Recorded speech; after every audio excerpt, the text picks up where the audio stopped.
आप रेशम के कपड़े पहनना पसंद करते होंगे तो आपको इसके बनने के तरीके को ज़रूर जानना चाहिए। मलबेरी रेशमी कीड़े से दुनिया के सबसे शानदार कपड़े के धागे तैयार किए जाते हैं। सिल्क एक्सपो में इन दिनों प्रदर्शनी लगी जिसमें आपको रेशम के कीटों से धागे बनने तक की प्रक्रिया देखने के लिए मिल जाएगी।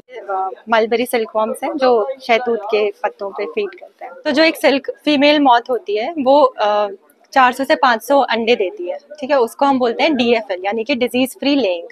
उसके बाद क्या होता है कि 10 दिन तक पूरा एक प्रोसेस चलता है, जिसके बाद जो अंडे है उससे लार्वा हैच होते हैं। फिर डिफरेंट स्टेजेस हैं। तो जैसे पहला स्टेज जो है ये 2 से 3 दिन के लगभग चलता है, जो फर्स्ट इंस्टार है। फिर वैसे ही सेकेंड इंस्टार में भी 2 से 3 दिन, फिर 3 से 4 दिन, तो ऐसे करते करते पंच अवस्था यानी कि 5th इंस्टार आता है। तो ये 5th इंस्टार तक 25 दिन के लगभग हमारा जो लार्वा है इस स्टेज पे आ जाता है और उसके बाद ये कोकून स्पिन करता है। स्पिन करने के लिए 2 से 3 दिन हमें लगता है। तो जब ये 5th इंस्टार में होता है तो 4 से 5 दिन बाद हम देखते हैं अगर ये राइप हो जाता है वॉर्म जो है, फिर हम इसको माउंट करते हैं। ये जो आप देख सकते हैं इसको माउंटेज कहते हैं। तो इस पे हम इन कीड़ों को रखते हैं जिसपे कि ये कोकून को स्पिन करता है, ठीक है।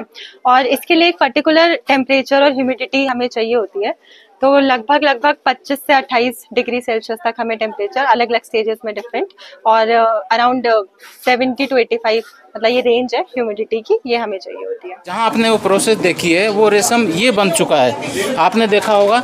ये जितना ये रेशम ये पूरा है ये सब ये वहाँ कोकून का उत्पादन हो चुका है। इसके बाद इसको सुखा करके बड़े बड़े ओवन्स हैं, ओवन में सुखा करके एक पर्टिकुलर टेम्परेचर के ऊपर फिर इसको स्टोर में रख दिया जाता है। जब जब हमें ज़रूरत है तो उसमें फिर इसमें गर्म करके उबाल करके मशीनें हैं हमारे पे, रीलिंग मशीनें हैं। रीलिंग मशीनों में इसको उबाल के ये धागा आज यहाँ सिंगल कोकून का आप देख रहे हैं, ये इसको जो है ये इस धागा रील एक धागे में कम से कम 1000 से 1200 मीटर विदाउट एनी ब्रेक इतना धागा निकलता है।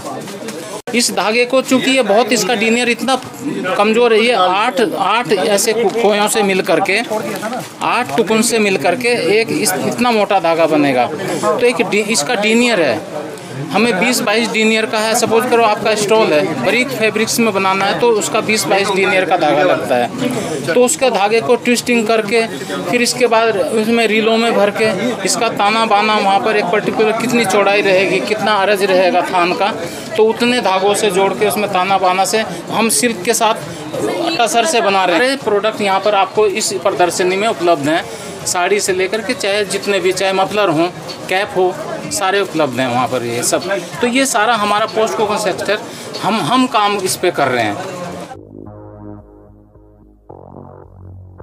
लोकल 18 के लिए देहरादून से हिना आजमी की रिपोर्ट।